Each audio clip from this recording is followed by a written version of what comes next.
If you didn't know, footwork is the most important aspect of boxing. So in this video, I'm going to break down as quickly as possible every single aspect of footwork, from the beginner stuff all the way to the advanced stuff. Why should you listen to me? I've had 30 amateur boxing bouts and I've been coaching boxing online and to people in person for the past year. So yeah, let's go. Starting with the basic stuff.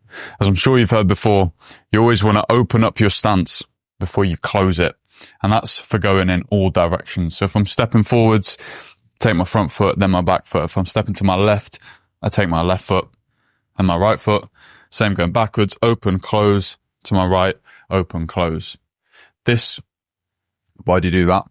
So when you bring your feet together, you're more off balance. So it's better to maintain this stance, opening before closing as opposed to closing before opening. But there is a nuance to this, and that's called the nick skip. This is where you do like a mini little side step like this. And that's where you're bringing your feet closer together before you're opening them. You learn this by bringing your feet completely together, doing a normal side step, and then just reducing how big each step is. So see here, I've reduced how big the steps are, and you get smaller and smaller till it's tiny little adjustments. Now you can do this going in all directions too. So you can go forwards, you can go backwards, you can go to the side, you can go to the other side. When we're going forwards, pushing off our back foot, bringing that in first. So the back foot comes first, then the front foot goes. Okay. When we're going backwards, push off the front foot, then the front foot comes in first, then the back foot goes. If I'm going to my left, I'm bringing my back foot in. Sorry, if I'm going to my lead side, if you're southpaw, I'm bringing my back foot in first, then my front foot's going. If I'm going to my rear side, I'm bringing the front foot in first, then my back foot's going. And that's how you can move around a little bit more effectively. Why would you want to do that? Because getting your back foot in means that you're going to have your weight planted ready to throw your punches, as opposed to stepping in, leaving it behind and having to step with your punches, giving them less power, less stability, less balance. So stepping in with that back foot there gets you set up ready to throw your punches. Getting out of range, you can push off with this front foot and actually get out of range much quicker that way. And then going to the side, pretty self-explanatory too. Okay, you can also, staying on the basics, we've got pivots.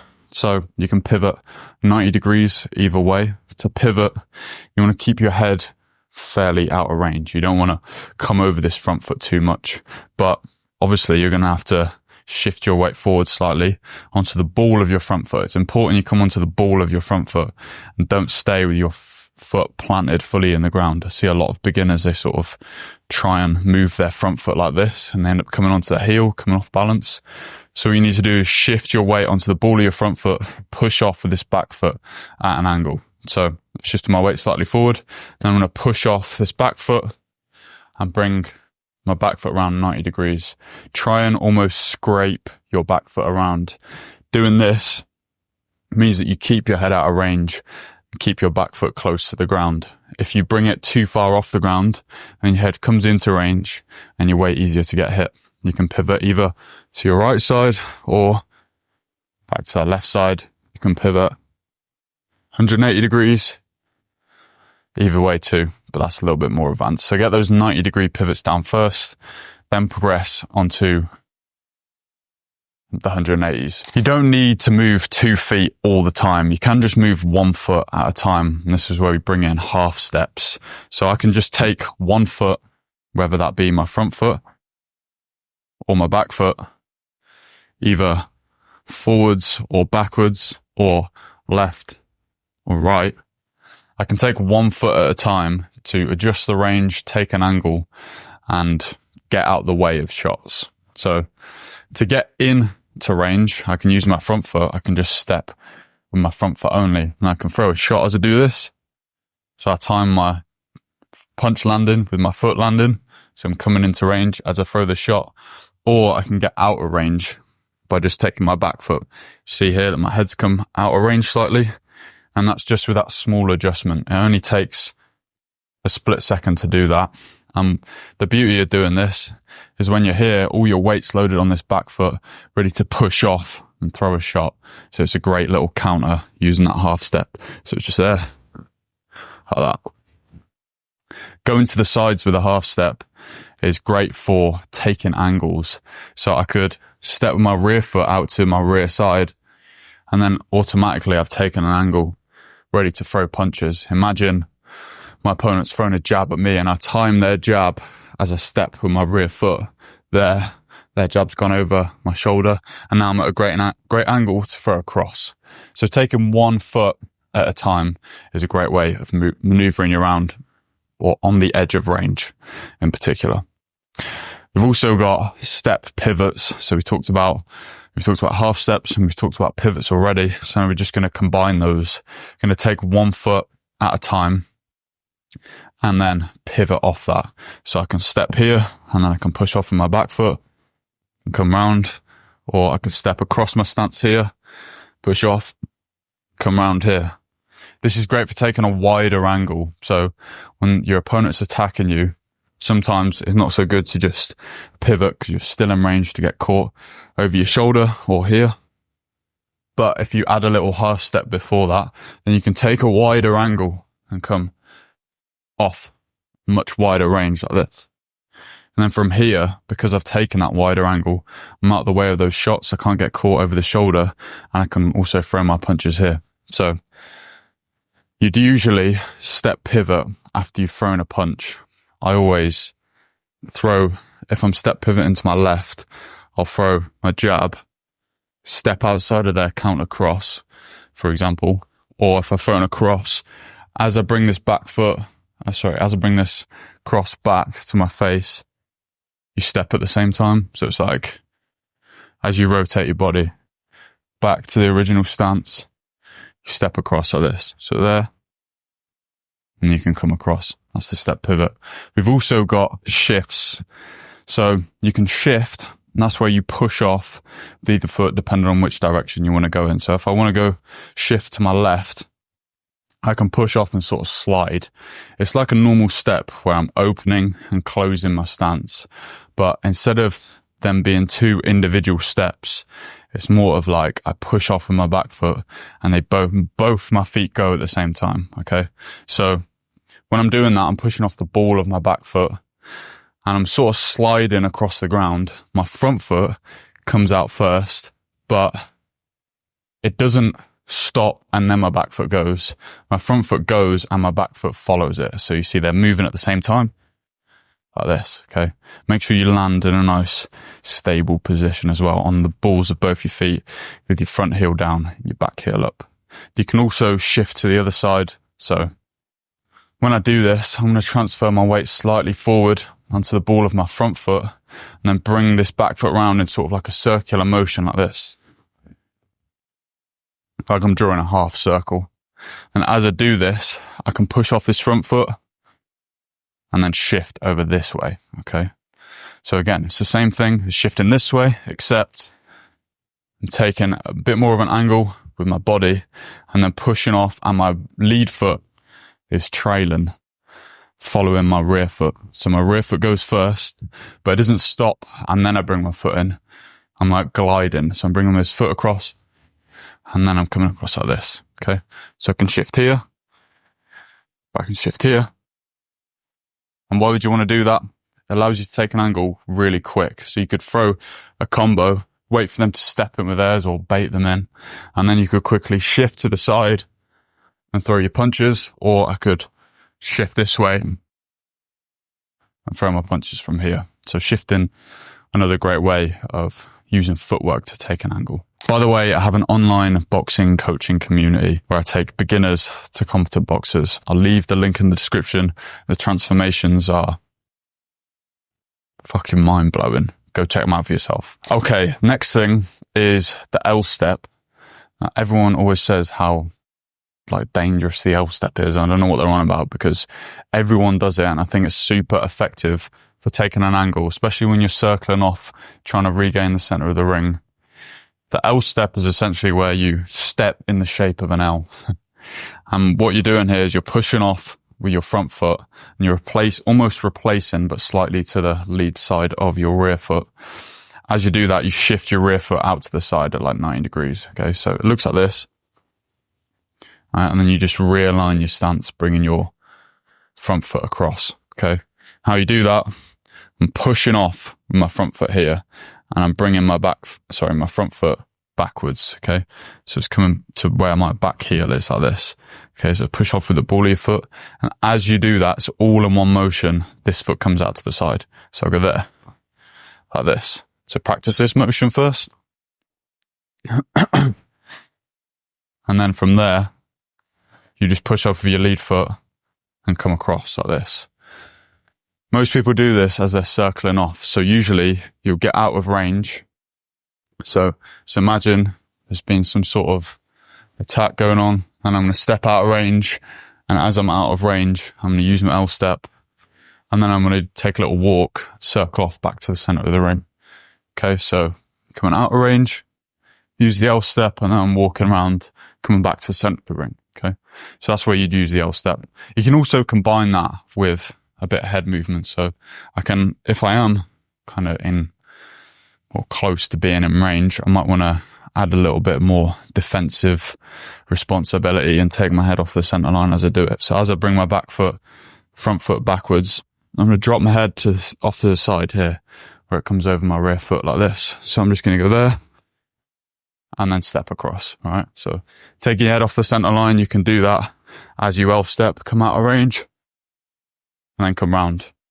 You notice as I come round, I use some side steps to circle off like this. Okay. That's the most effective way of getting around the edges of the ring. Or if you're out of range circling off, you generally do that by side stepping around like this until you regain that center or you've got out of the danger zone. Okay.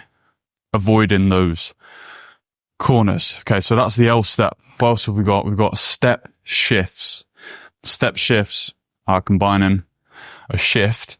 So it's kind of a different sort of type of shift, but we'll get into that with just a normal step. So let's go into our rear side first. You want to get in your stance, and then as if you're just taking a step forward, you just bring your rear foot into the opposite stance. So you're switching from orthodox here to southpaw, or if you're a southpaw, you're going into orthodox.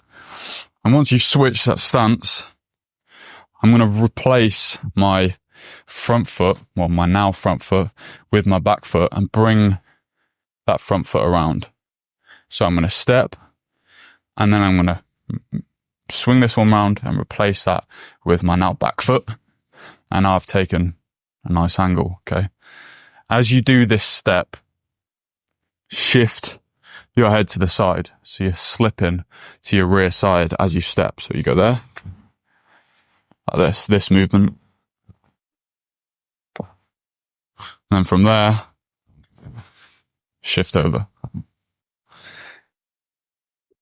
Like this. Okay, so stepped. And from here, I'm using my head as more of like an anchor point to bring my feet around. Okay, so my head's here. I'm sort of just shifting my body around my head. Okay, so my front foot is going directly in front of my back foot. That's where that's going to. And my back foot is just going where my front foot is. So from here, I'm here. I'm at like the opposite angle to where I was. I was facing this way. Now I'm facing this way. But that's where my opponent is. They're right in range here. So you want to do this when you're on the inside, and it's got to be quick as well. You'd usually do it after they've thrown across, or if they're southpaw, across also. All right, so I'll step. And from here, I'm already on the inside, my opponent's here, and I'm just taking that angle to here, and now I can throw punches on the inside. Or I can move around, circle around them, and they'll just be following me. The idea of footwork on the inside is to try and get your opponent always following where you are. So they're constantly like trying to figure out where you are. And as they're doing that, you're just bopping them in the nose. All right. So you're constantly circling around them like this. If you can just constantly change the angle and they're following you, whether that's you go into your lead side or you go into your rear side and you're constantly switching, then their focus is going to be on where you are and your focus is going to be hitting them. So that's where you want to be.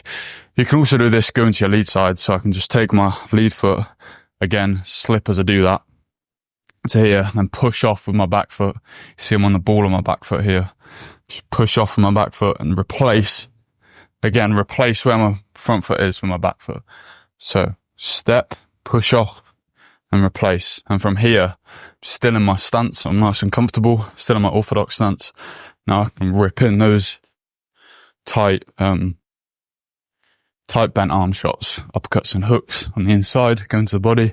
And then I could even step again and go around this way. So you can blend those two movements. You could go boom, boom, and then you could step and come around here. And that's how you can see, along with those step pivots and shifts, how you can just constantly take those angles, okay? Is head movement, combining head movement with footwork. This is something we covered in a older video, but I'll just touch on it now.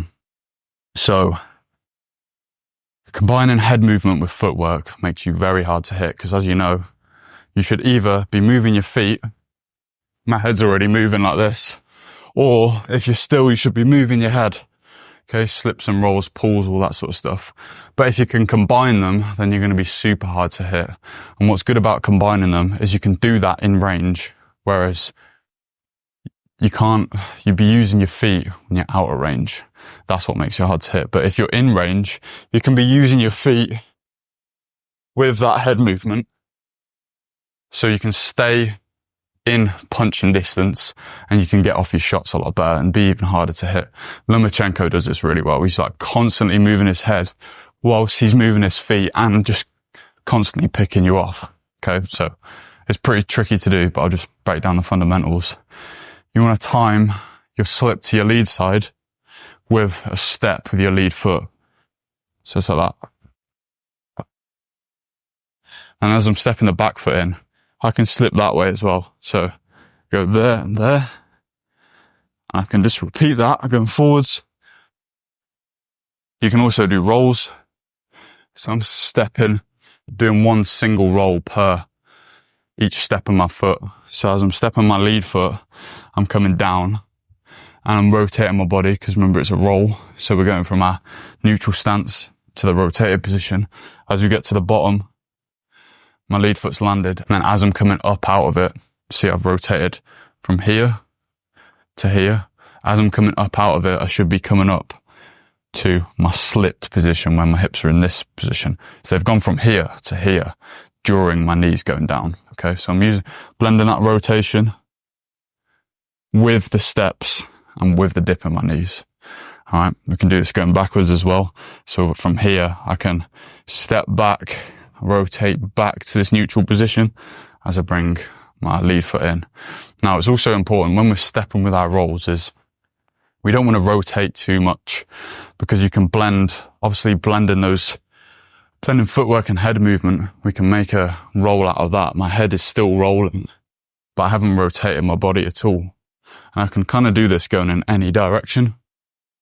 Okay, I just kind of need like a little dip and the footwork combined with it. So play with that as well. We can also, other ways we can combine head movement and footwork is taking all of our trunk defenses, like slips, dips, rolls, and then taking a bunch of foot defenses and just mashing them together. So a trunk defense could be stepping to the side, and I could combine that with a slip. So as my back foot lands, I've slipped to here, realign my stance to here. All right, so it's a slip step, or I could go the other way. Or I could dip and pivot, so I could go down as I'm pivoting around like this. So I'm going under a shot as I'm taking an angle. For that, you want to shift your weight slightly forward. So you have a sort of better weight distribution to push off round like this, going both ways. Then we can also combine like the stuff we've learned in this footwork session with just little head movement tricks. So like slips with half steps, for example. Go in any direction. We can add in the slip to step pivots, so I can follow where my foot goes, take my head off the center line further, like that. There's plenty of things you can do. All in my private coaching community, by the way, just thought I'd let you know. The first principle is, I guess, understanding like body biomechanics of the body and how the weight distribution and everything. You know, staying on balance whilst doing it. Yeah, peace. See you later.